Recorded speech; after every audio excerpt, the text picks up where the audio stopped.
जनता की राजनीतिक चेतना बढ़ने से और दूसरा सोशल मीडिया का प्रभाव बढ़ने से सिविल अधिकारी पर दबाव है कि वो हर समय राजनीतिक तटस्थता सुनिश्चित रखे। और जो निष्पक्षता है वो क्यों रखे? क्योंकि ये जो अवेयरनेस बढ़ी है, केवल पॉलिटिकल बढ़ी है, सोशल भी बढ़ी है। सोशल में देखिए कि वंचित वर्गों में पहली बार अधिकार की भावना पैदा हो गई है। भाई, दलित समाज जो आज से 100 साल पहले तक लगभग अति वंचित समाज था, अभी भी अति वंचित है, लेकिन मैं कुछ और कहना चाह रहा हूं।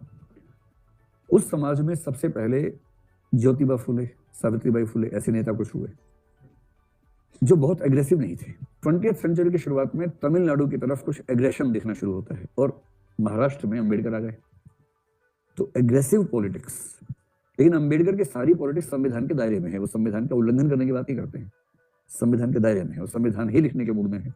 लिखा भी है, शानदार लिखा है। उसके बाद बाबू जगजीवन राम बने फेस भारत के दलितों का, जो कांग्रेस के नेता थे, हर मंत्रिमंडल में रहे, लेकिन जो एकदम इस भाव में थे कि बस एक दलित व्यक्ति नेता है ना, केंद्र में मंत्री है ना, बस काफी है, इतना काफी है। शांत, एकदम नरम दल। इसके जवाब में काशीराम बीएसपी लेकर आए। पहले DS4 लेके आए, फिर बीएसपी बनाई, जिसमें सुश्री मायावती उनकी उत्तराधिकारी बनी। उनमें एग्रेशन था और काशीराम के एक थप्पड़ ने एक पत्रकार को नेता बना दिया था। उस पत्रकार का नाम है आशुतोष, जो आम आदमी पार्टी के नेता हैं। एक बार कुछ उठपटांग सवाल पूछा तो काशीराम थप्पड़ मारा कस के। उससे वो प्रसिद्ध हो गए बहुत ज्यादा, और ये बहुत प्रसिद्ध बात इंडियन जर्नलिज्म में चलती है।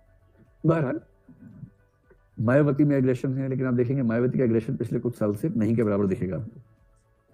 इधर जो नया एक तेवर आ गया है, चंद्रशेखर आजाद आ गया है, जो खुद को रावण भी कहता है, भीम आर्मी, उसमें एग्रेशन इतना जबरदस्त है। मैं एक खास बात आपसे कह रहा हूं, अगर समाज का सबसे वंचित वर्ग इतने एग्रेशन के साथ सामने आ पा रहा है तो ये अपने आप में एक अचीवमेंट तो है ही, कि कम से कम उस समाज के पास अपनी बात इस तरह से कहने की शक्ति आ गई है, हिम्मत आ गई है। ये हिम्मत अपने आप में कितनी संवैधानिक सीमाओं में रहेगी, कितनी रहेगी, उससे बात अलग से कर सकते हैं, लेकिन ये तो है ही।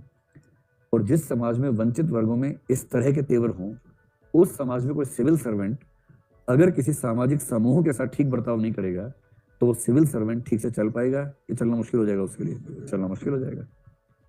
इसलिए एक ऐसे दौर में जब वंचित वर्ग अपने अधिकारों को मांग रहे हों ठीक तरीके से, सिविल सेवकों को निष्पक्ष होना ही पड़ेगा।